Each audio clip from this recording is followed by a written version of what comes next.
Buongiorno da Leandro Maggi, un'altra inaugurazione a Taglio di Po. Aperto uno studio di pedagogista Altea Pizzo di Porto Tolle, che ha aperto questo studio interessante, forse anche indispensabile per la città di Taglio di Po, in via Romea Vecchia. Vediamo un po' di immagini e ascoltiamo le parole sia del sindaco Laila Marangoni che di Altea.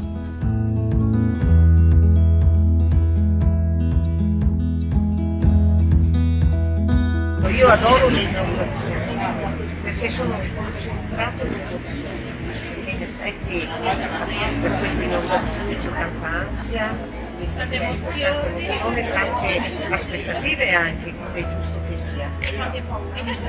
Ma quelli lasciali da parte, che le paure non contano, bisogna affrontarle. Esatto, sì. Perciò come amministrazione siamo vicini, come tutti quanti, di qualcosa ti possiamo, c'è anche l'assessore Bonega che sarà il tuo assessore di riferimento per le attività produttive e ti auguriamo veramente un grande importanza. Grazie di cuore. Non dimentichiamo che il posto del luogo è il posto più sicuro che ci sia. Fare mamma, papà, la mia famiglia, Matteo. Viva, Ci sta.